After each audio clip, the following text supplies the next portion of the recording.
Ouvrons la semaine de la gouverneure par la descente sur le terrain de l'autorité provinciale. Madeleine Nikomba Sabangu visite deux communes de la ville de Kisangani après une pluie diluvienne et constate avec amertume le calvaire qui vit la population le long du collecteur communément appelé Djoubou dans la commune Tchopo. La chef de l'exécutif provincial trouve des habitations inondées. La gouverneure promet une mesure d'urgence et moins de 24 heures après, les travaux d'assainissement débutent. Madeleine Nikomba Sabangu marche de la 15e à la 1er avenue et constate la dégradation de la voirie dans ce coin du chef-lieu de la province. Dans la Makiso, l'autorité provinciale visite la bretelle IBTP, route TP, ainsi que l'axe Assemblée provinciale marché central. La gouverneure lance et clôture en la salle de réunion du Guest House Le Triangle les travaux d'un atelier sur la consultation publique au processus d'élaboration de la politique nationale de l'énergie organisée par le gouvernement provincial avec l'appui du PNUD. Question d'évaluer ensemble le besoin global et la capacité de la province de la Tchopo en énergie. Plusieurs recommandations sont formulées par les participants à l'endroit des acteurs de la société civile, les intervenants du secteur énergie, le gouvernement provincial et les partenaires. L'autorité provinciale rend hommage au chef de l'État Félix-Antoine Tshisekedi Tshilombo pour l'initiative de doter la RDC en général et la Tchopo en particulier de son plan de gestion de l'énergie. Au chapitre des audiences, Madeleine Nikomba Sabangu échange en la salle de réunion de son cabinet avec les enfants et jeunes parlementaires. Occasion pour ces enfants de présenter à l'autorité provinciale certains nombres de défis à relever dans leur secteur. La situation des enfants en conflit avec la loi, particulièrement ceux qui sont gardés à l'établissement des gardes et d'éducation de l'État, ainsi que les difficultés auxquelles ils sont confrontés pour la réalisation de leurs activités. Pour Madeleine Nikomba Sabangu, gouverneur de la province de la Tchopo, ce que font ces jeunes aujourd'hui augure leur avenir.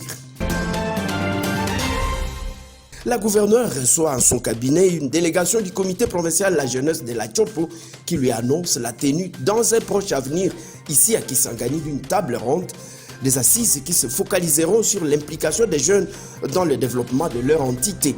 La chef de l'exécutif provincial encourage l'initiative et rassure de son appui.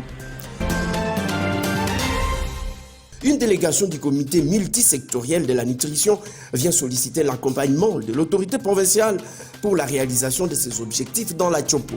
Madeleine Nikomba Sabangu promet l'identification des lignes budgétaires qui ont un lien direct et indirect avec la nutrition.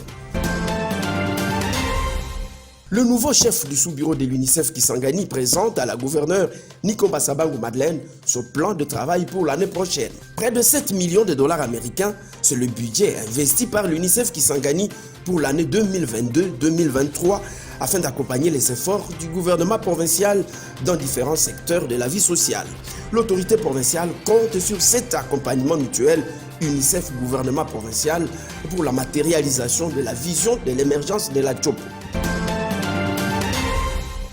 Madeleine Nikomba Sabangu ne veut pas attendre de ses oreilles la délocalisation du championnat de la Lina Foot de la Tchopo vers une autre province, faute d'infrastructures conformes. L'autorité provinciale veut jouer au palliatif.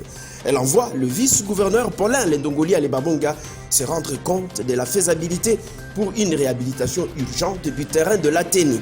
Les travaux sont lancés et le suivi est serré. Le vice-gouverneur, lors d'une deuxième descente, s'est dit satisfait et demeure rassurant. Autres travaux qui évoluent normalement, ceux de la construction des dallos au PK4 route Banalia. Paulin Lendongoli Alebabonga y descend pour un suivi et échange avec les exécutants des travaux pour l'aménagement de la déviation qui devient un casse-tête pour les usagers de la route. Prochain rendez-vous avec la semaine de la gouverneure, dimanche 30 octobre 2022. Au revoir et portez-vous bien.